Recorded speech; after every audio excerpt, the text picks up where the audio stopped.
encourage your researchers to constantly push the envelope, because that seems to be one of your strong points, innovation. And in order to innovate, you have to dream up what doesn't already exist. You've got to be able to identify where the gaps in the market are and then find solutions for those problems.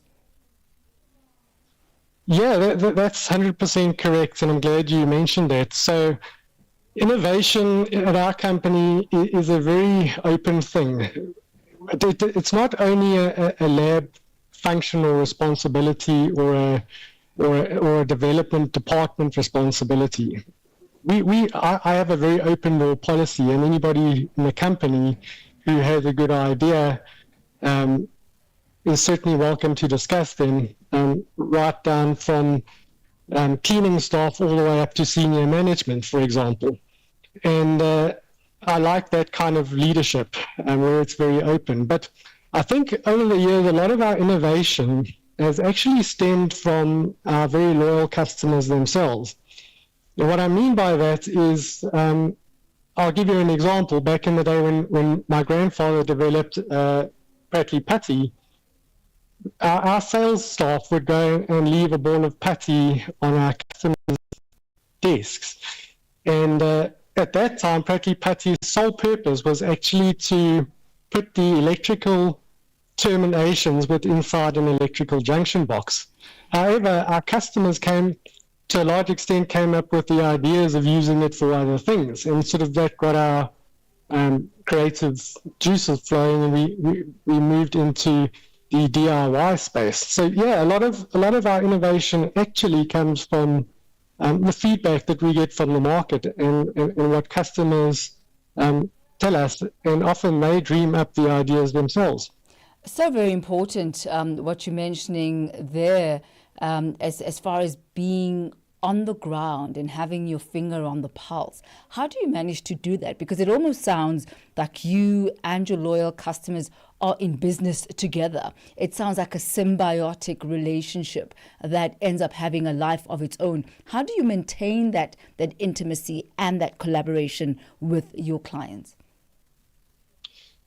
Yeah, so I think, well, first of all, on the marketing side, we keep our very, very close to the ground with very capable sales and sales staff and external sales staff specifically here, we're calling on the end user as well. So from that point of view, it certainly, that's one aspect to it.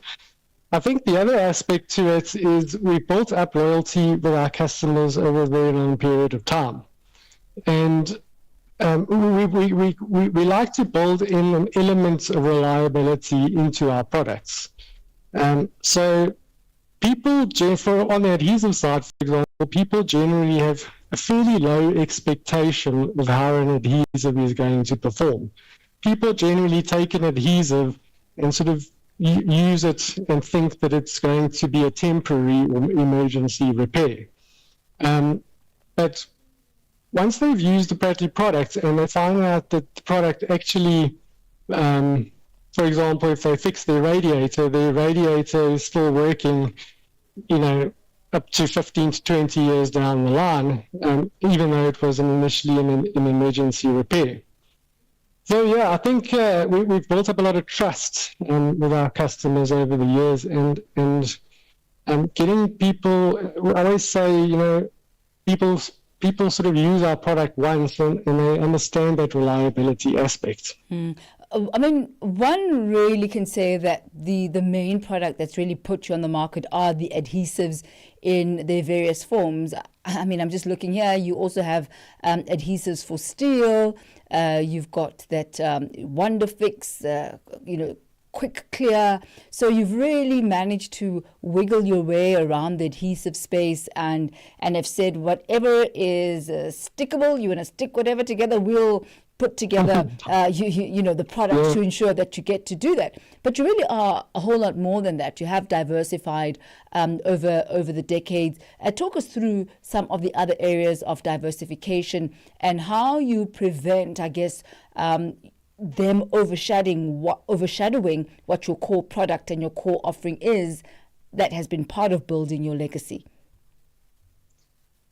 Yeah, so I think I think the thing that needs to be understood is that our adhesives are mainly in the retail, what people see on the shelves, so the retail market, and our electrical side, for example, is very industrial, and our mineral side is probably a little bit of both.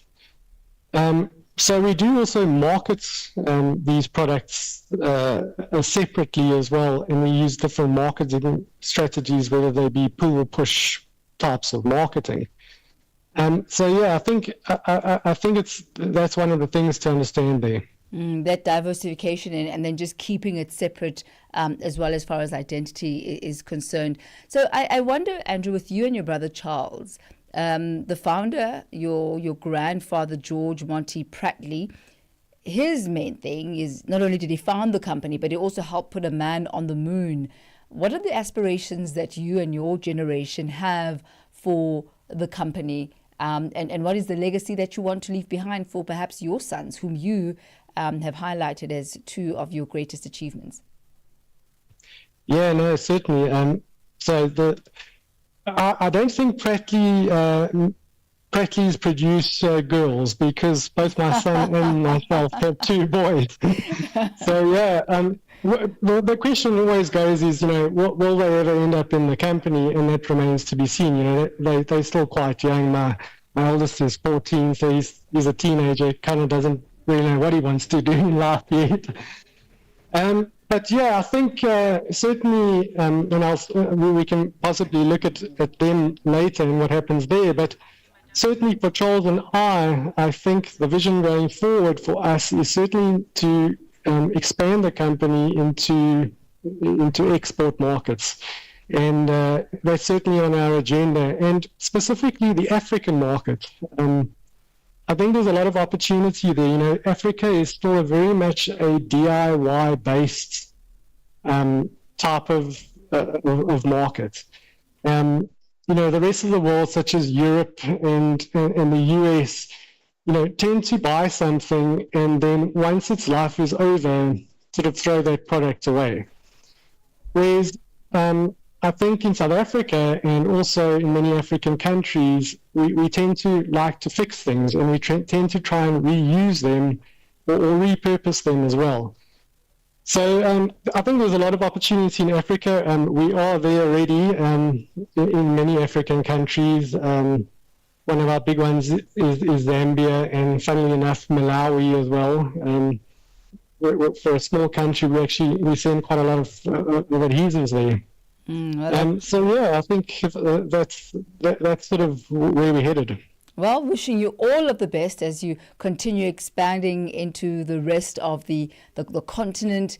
And as you said, we reuse things, recycle, and so certainly your product goes a long way in ensuring that there's a greater and a longer lifespan for products. So we thank you very much for your time and wish you all the best. And I certainly hope that at least, one of your sons and even one of your brother's sons does take over the family business when the time comes. That will be great. Just keeping that Prattley legacy alive.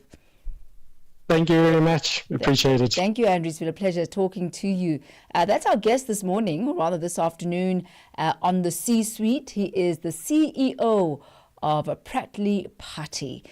Andrew Prattley is who he is. His brother, Charles Prattley, is the COO, certainly keeping it in the business. The company was founded by their grandfather, George Monty Prattley, and was run by his father as well up until 2021 when he passed away. But as we can see, the legacy continues. It is exactly 4:52.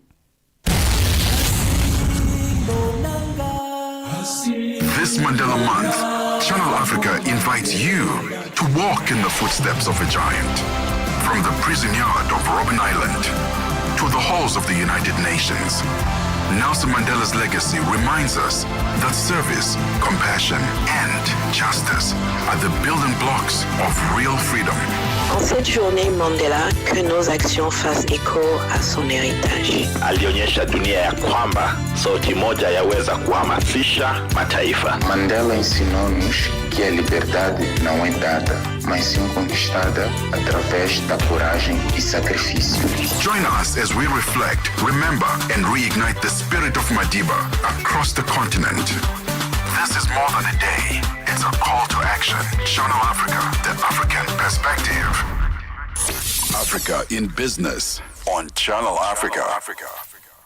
So our final story this afternoon on Africa in Business is a look at the developments around the Cross-Border Traders Association of Malawi.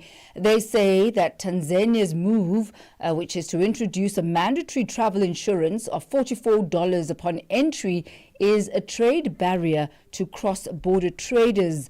This new requirement applies to all international visitors, and this is regardless of the purpose of travel. So what in effect this means that tourists are included. They also have to pay this $44 entry fee, and business travelers also are under that very same rule. Malawi and other COMESA member states have since demanded talks with the government of Tanzania.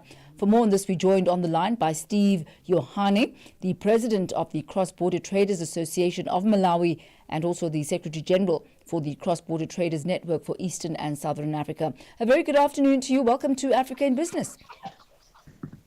Good afternoon, but apology, I think you have called the long number. I'm not Steve Yohane. I'm Richard Batch, the Trade Information Desk Officer for Mchinjimani border. All right, great. Are you able to continue with this conversation? I'm sure you're also just the right man to talk to. Don't worry, I can talk. All right, lovely. You've been quite vocal as an organization regarding your displeasure on this mandatory travel insurance of $44. How is this going to affect cross-border traders? All right, so this $44, I think it's a challenge for the small-scale traders. As you know that we are fighting for the non-tariff barriers. So bringing in another cost that is not planned for the business is also a challenge, which also affect most of the small-scale traders as they are traveling and doing their businesses. Hence, there is a need to remove this cost for the small-scale traders so that they should travel freely when they are doing their businesses. So since the announcement by the Tanzanian Minister of Finance, Mwigulu Nchemba, have you sought clarity as to who actually is going to be subject to this $44 entry? When he speaks about business travelers, are small-scale travelers the ones that you are basically highlighting? Are they going to be exempt from this, or are they also included? Currently, we have not yet engaged with the Tanzanian government, but as the Small-Scale Traders Association in Malawi, we want to get in touch with our small-scale traders counterpart in Tanzania so that we should have a better understanding and see how best can we approach these two governments in ensuring that the small-scale traders, they are exempted from this cost. On average, how many times a month do your members go to Tanzania to buy stock or to make deliveries?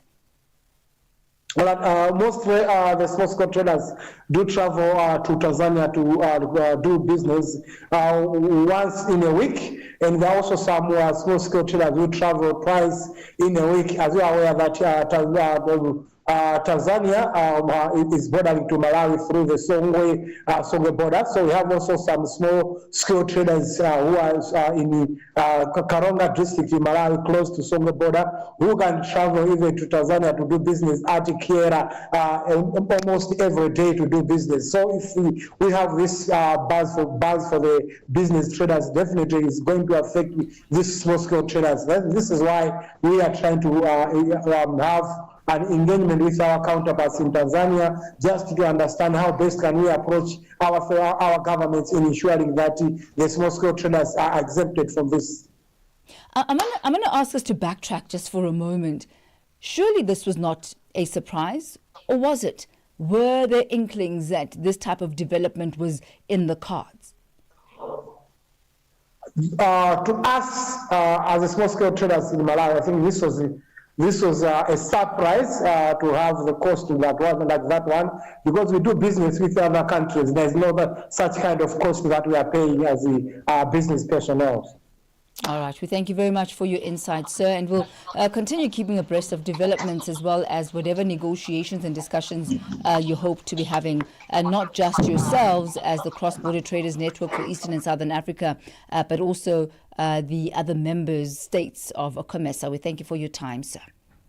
Thanks a lot. Thank you. It's exactly 2 minutes to 5 p.m. Central African time. And that's how we come to the end of Africa in Business for this afternoon. From myself, Thami Ngubeni, as well as our entire team, we are handing over now to the French desk with vous d'Afrique. You have yourself a splendid evening further. Goodbye.